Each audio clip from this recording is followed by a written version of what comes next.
Bonjour à tous, c'est Simon et je suis avec vous pour vous parler d'un des meilleurs films de l'année, peut-être le plus grand film de cette année, qui a mis une énorme claque à tous les membres de la rédaction qui l'ont vu, que ce soit à Cannes ou ici à Paris en projection de presse. Ça s'intitule Leila et ses frères, c'est le nouveau long métrage de Saïd Roustahi. Saïd Roustahi nous avait impressionné l'an dernier avec La Loi de Téhéran, un thriller d'une intensité, d'une brutalité, d'une intelligence démentielle. Ça avait été un des succès surprises de l'an passé, on l'avait beaucoup soutenu, et ben voilà, maintenant qu'il arrive avec un nouveau long métrage, son troisième, qui était le premier à être présenté en compétition à Cannes, il fallait évidemment qu'on vous en recause, parce que vraiment, c'est une énorme baffe. صدای دورتون بگردم که اینقدر قشنگ برای هرچی آدمی خیلی معنی میده بره تو مجلس اینا اون بالا بشینه.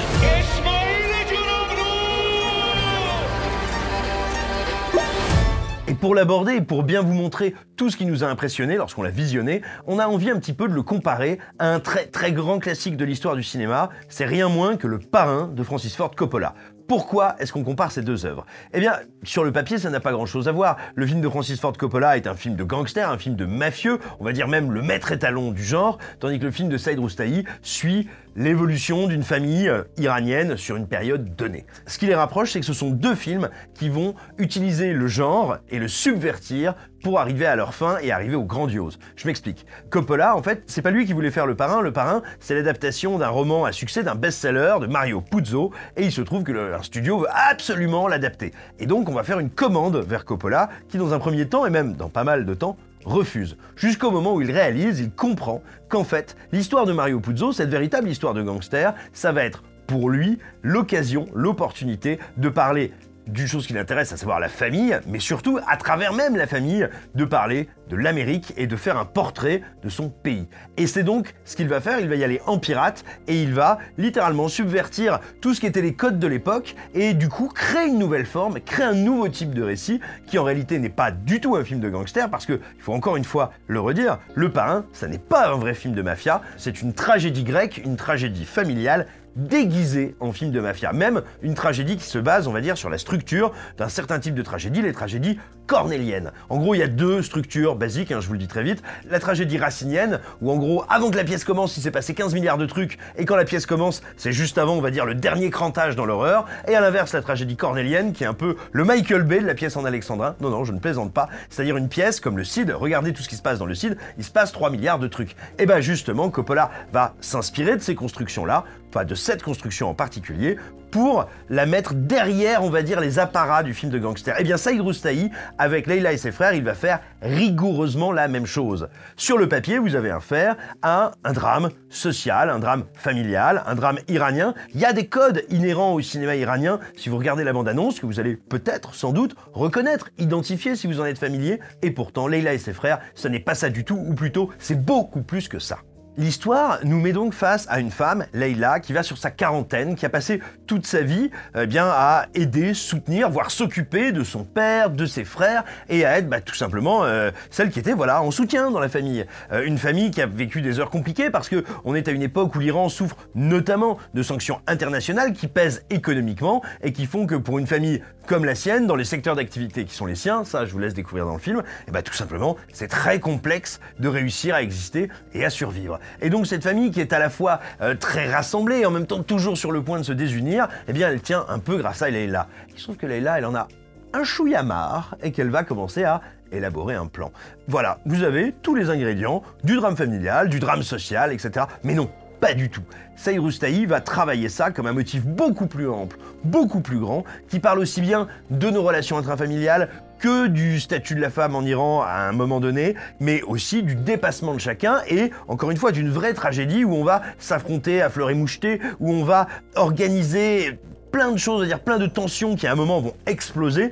Quand vous verrez le film, attendez avec bonheur la séquence du mariage, c'est un des trucs les plus puissants et dévastateurs que j'ai vu au cinéma ces dernières années. Essayez d'apprendre le moins possible sur le long métrage avant de le découvrir parce que véritablement, il y a dans comment les membres de cette famille vont jouer leur jeu d'influence, de force, de confrontation, quelque chose qui est absolument fascinant à voir. Et là aussi, il faut encore qu'on le rapproche du Parrain, c'est que Le Parrain fait semblant d'être une histoire familiale pour aller vers le tragique. Et qu'est-ce que c'est le tragique? Eh ben vous savez quoi? C'est le contraire de Scarface. Vous avez tous vu Scarface, vous savez, c'est l'histoire de quelqu'un qui veut être on the top, qui va essayer d'aller on the top, qui va tomber. C'est ce que les Américains appellent un rise and fall. Le succès puis la chute. Eh bien, ce qui rend Le Parrain et ce qui rend aussi Leila et ses frères à ce point-là déchirant, sidérant et surtout très proche de notre réalité émotionnelle et humaine, c'est qu'on ne suit pas des gens qui montent, chutent, descendent en fonction de ce qu'ils veulent, mais bien souvent de ce qu'ils ne veulent pas. Rappelez-vous, Le Parrain, c'est l'histoire de ce petit gamin dans la famille qui est le seul finalement à être véritablement intégré dans la culture américaine, lui qui est dans une famille criminelle italo-américaine,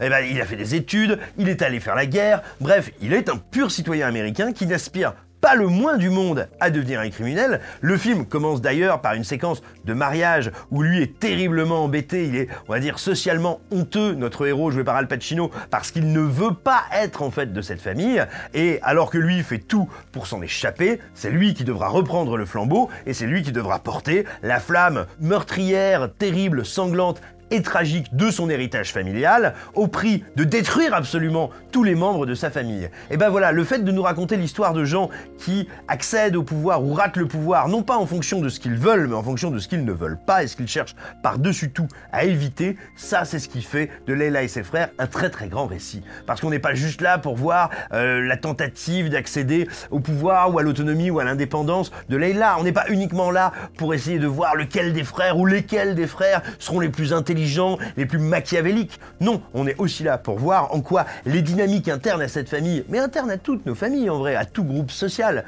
se jouent aussi parfois malgré nous. Parce que le groupe, le collectif, attend de certains individus qu'ils tiennent un certain rang ou un certain rôle, et que bien souvent, ce ne sont pas ceux le rôle qu'ils souhaitaient initialement tenir. Et donc, dans cette avancée à marche forcée vers des phases, mais qui sont, oui, encore une fois, je vais pas vous spoiler, mais qui sont déchirantes, le film est très très grand. Et justement, il utilise encore une fois et le fait de se cacher derrière un genre, et le fait de feindre de nous parler de la famille, pour nous raconter ce que c'est que l'Iran aujourd'hui. Moi, je vais pas du tout me prétendre ni historien, ni sociologue, ni spécialiste de la société iranienne. En revanche, ce que je peux vous dire, ce que je peux vous assurer, c'est que le film donne on va dire, un sentiment de réalité et d'authenticité qui est assez passionnant, parce que c'est très complexe, si vous voulez, à rendre, à témoigner, et tout ça en étant absolument pas naturaliste. Si vous avez vu La Loi de Téhéran, vous le savez, il est capable, même dans des dispositifs très simples, comme des dialogues, pourtant c'est facile de rendre un dialogue ennuyeux. Même dans des dialogues, Saïd Roustahi parvient à organiser comme ça des espèces de confrontations symboliques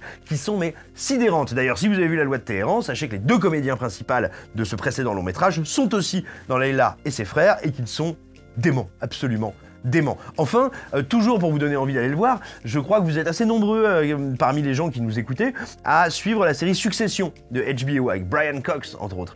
Eh bien, Succession, il y a quelque chose qui est très proche dans Leila et ses frères, c'est comment vont cohabiter, se confronter ou s'entre-dévorer divers régimes de pouvoir. Ce que vous voyez dans Succession, c'est des natures de pouvoir différentes. Celle d'un patriarche et d'un dominant économique, le rôle du patriarche, et comment chaque frère, chaque sœur, chaque membre de cette famille joue une partition différente. Eh bien, c'est quelque chose, c'est une notion qu'on retrouve énormément dans Leila et ses frères, à la différence que là, ça n'est pas étiré sur plusieurs saisons à coups d'épisodes d'1 heure, c'est avec l'intensité que requiert un long métrage, donc avec la nécessité de filmer. Et c'est là où on retrouve la puissance de Saïd Roustahi. Roustahi, c'est pas quelqu'un qui se dit « Tiens, voilà mon style. Tiens, moi j'aime faire des effets de tel genre. Tiens, moi je fais des plans séquences comme ça. » Bref, vous n'allez pas, quand vous allez voir le film, vous dire instantanément, à part dans les toutes premières minutes, « Ah mais oui, c'est le genre, c'est le style de celui qui avait fait La Loi de Téhéran. » Ce que vous allez vous dire, c'est « Oh merde, voilà quelqu'un qui pose toujours la caméra au bon endroit. »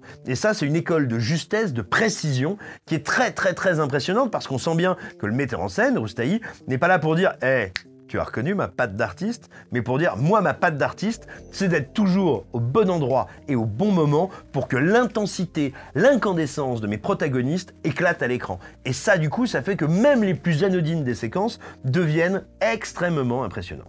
Voilà, vous l'aurez compris, on est tombé sous le charme de ce long métrage qui est un des plus impressionnants qui nous a été donné de voir ces derniers mois, sinon ces dernières années. On vous le recommande chaudement parce qu'il est évident que Saïd Roustahi va être un des grands auteurs qui vont compter, qui vont nous mettre des mandales absolument cosmiques dans les années qui viennent. Ruez-vous dessus, et puis ruez-vous aussi sur son film précédent, La Loi de Téhéran. Bref, c'est absolument à voir, c'est presque aussi important que de vous abonner à Écran Large, à cette chaîne YouTube bien sûr, mais surtout à notre site qui propose à ceux qui qui le veulent, et surtout ceux qui le peuvent financièrement, contre quelques menus euros, eh bien d'avoir accès au statut de lecteur premium d'écran large. Qu'est-ce que ça veut dire lecteur premium? En gros, on dégage la pub, et puis surtout, vous avez, au rythme de 4 par semaine, des articles qui vous sont réservés, qui reviennent sur des œuvres, des artistes qu'on aime particulièrement, ou alors qui ont été oubliés, ou sur lesquels tout simplement on a envie d'écrire en long, en large et en travers, parce qu'ils nous passionnent. Ces derniers temps, on a causé de Sexy Beast, on a causé de Why Don't You Play in Hell, on a également parlé de Fist, un des premiers films de Sylvester Stallone, avec de gros points dedans. Bref, des œuvres variées, des films différents les uns des autres, qu'on vous recommande de découvrir, de redécouvrir, afin de vous réenchanter l'été. Allez-y, regardez ça, je vous embrasse, on pense bien à vous, la vie est belle ou pas. Stop.